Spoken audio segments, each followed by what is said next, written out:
Now, on the aeroplane, people often ask where did I sit. Well, I of course was a rear gunner. There were two gunners on a Lancaster. First of all, the mid-upper gunner just up here, and of course the rear gunner down here. We had a choice, and I opted for that little turret down there. One reason being, I didn't have so far to walk up the fuselage. I just turned into the door on the opposite side of the aeroplane, turned to the left, stepped up onto a kind of flooring and slid down into that turret. Now, you slid down there and your feet bent over and you sat on a small seat. You could then close the doors around you, and that was you in position. Now, the turret wouldn't operate unless you had hydraulic power, and the hydraulic power came from the engines. Now, inside that rear turret we had 4 Browning machine guns, 303s. They weren't really very effective against any enemy aircraft, although you could shoot them down. So there was our rear turret. The mid-upper turret, he just had 2 guns up there. When one's sitting in one turret and he's on operations, and you're flying at anything between 14 to 20 odd thousand feet, it is cold. Over Europe it could get down to easy -40 centigrade, and it wouldn't be unusual from your oxygen mask little icicles hanging down from the condensation that froze up. You would sit in your turret and you would rotate it round slowly, left, right, and you were searching the skies. You were looking for other aircraft, friend or foe. Mostly if you found a foe, well, you could take evasive action. To take evasive action was a far better way than having combat. If you saw an enemy aircraft about to make an attack on you, you could take evasive action either by corkscrewing, climbing turn or diving turn, either way, into the attack where the aircraft is coming at you. You would 9 times out of 10 get away with it. You'd break the attack off and that would be it. Or if you could find a convenient cloud, that was also very good to hide. Normally though, you just sat there, reported the other aircraft.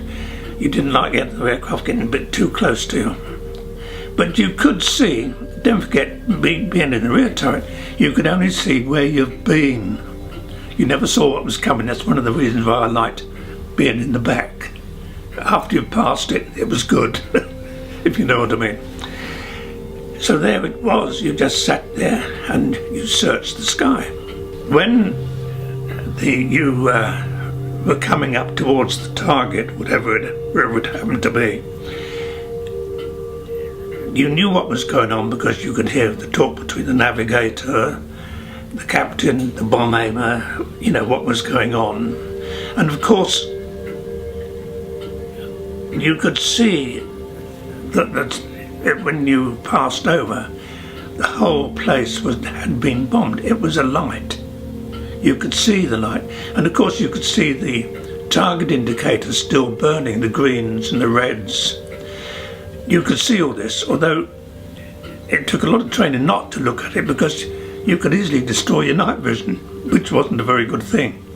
But you could see this. You could see the searchlights, German searchlights. If you saw a big blue one, you knew that was a master searchlight in which 3 or 4 others would be controlled by radar. Then of course there was often fighters around. So, you know, one kept oneself pretty busy, really. The losses that Bomber Command had were large. They were even large to a certain extent, even towards the end of the war. I think by nature of the fact that you were flying, of course, over enemy territory, you had to face anti-aircraft fire, fighters, and then losses sustained by collisions, bad navigation, getting lost. It did happen, because at the start of the war, of course, they didn't have the full use of all the good facilities that we had towards the end of the war. I think you couldn't afford to think about it too much, because again, you would turn around and say, hey, this is not for me. But one never did that, because, well, part of it is, because you're a part of a team, a crew, you were like brothers, and you never let each other down. So, really, I found that you just never thought about it. We only just used to think about, good, that's another trip done. You know, we've got so many more to do before we're finished. That's the only way we found we could really look at it. But we were conscious of the fact that losses times were rather high. The alternative, of course, of not going was to go to your squadron commander and say, I'm not doing this anymore. And you would go down as having lack of moral fibre. And that was, of course, a terrible thing to happen, because you were taken off line duties, you were off the station in 24 hours, you were stripped of your rank and your flying badge and given terrible duties elsewhere. And also though, but at the same time, it took a lot of guts for somebody to go LMF. Also, of course, in those days they used to stamp your documents LMF. Which when you went out into Civic Street, it didn't give a very, very good impression. But I suppose in some ways it was better than they did in the First World War, when they just shot deserters. So far as Bomber Command was concerned, I think myself that Bomber Command played a great part in winning that war, whatever way you like to look at it. At the end of the war, the Prime Minister, Mr. Churchill, somehow in his big victory speech disowned Bomber Command. He disowned our big boss, Sir Arthur Tedder. Oh, I beg your pardon, not Tedder, let's scrap that little bit. Sir Arthur Harris, he wasn't given any credit at all. Matter of fact, he didn't even mention Bomber Command, which was rather, you know, not a very nice thing for us, because we didn't get any credit for what we'd done. This went on and on and on, and it's only this last 18 months that something really has been done about it. It was a great pity, but that's the way it went.